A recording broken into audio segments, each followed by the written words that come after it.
Glennon Brothers timber processors since 1913. Well, that's a very well-established company, and Gary here is going to tell me all about the history and where you guys are now. So tell me a bit about you. Well, Kate, we were established in 1913. We're a third-generation timber processing company, and we have presence both in Ireland and the UK. So we've two processing plants in Ireland, in Cork and in Longford, and two in Scotland, in Troon and in Windymains. We also have two timber frame engineering companies, one in Ireland and one in the UK as well. So it gives us a good foothold in both markets, and we're delighted to be here this year. So as the name suggests then, is it a family business? Was it set up by a couple of brothers? It was set up by two gentlemen back in 1913 who were actually great granduncles of both Mike and Pat Glennon.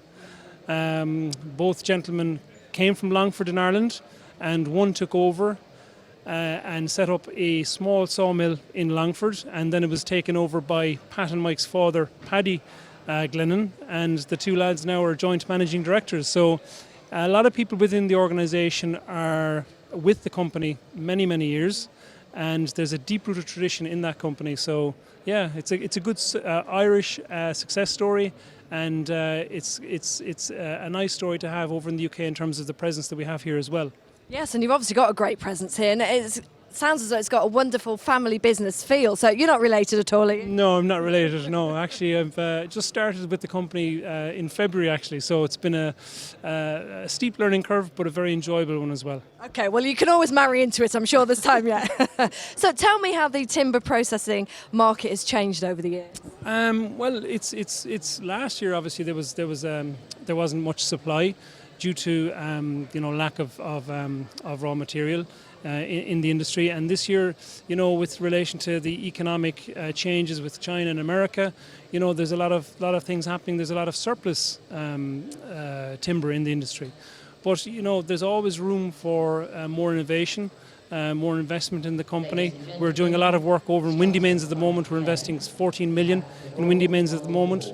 We have a CHP biomass plant there, so we're using all the renewables from wood that's being used for heat and steam to power the entire plant, and it's also being sold back into the UK or the Scottish national grid. So there's plenty of things happening, so you just always have to kind of stay ahead of the curve and keep an eye on the market. Yeah, so obviously sustainability is then quite important to you guys. Yeah, absolutely, very much so. And a lot of the forests that we buy from are sustainable forests, and it's obviously something that's very close to our heart because it's a very important part of the business, and we need to mind the forests that we have, and we need to create more forestry within the sector because of all the good stuff and the benefits from a CO2 emissions perspective. So how has your show been so far here at UK Construction Week? Have you been before? I haven't personally, but the company has.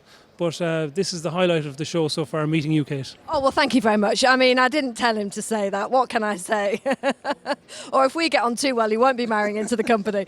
So have you had quite a lot of footfall on the stand? Have you had some good quality visitors? Yeah, today was a very good day. We use this as a platform to meet existing customers, take them for a cup of coffee, for some lunch, and discuss what's going on in the market, and see how we can improve on our customer service, customer relations. That's what this business is built on.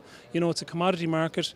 It's very changeable, so the relationships we have with our customers are key. Brilliant. Well, I will leave you now so you can meet more customers, new and existing, and I hope you enjoy the rest of the show. Thanks very much. Thanks, Kate.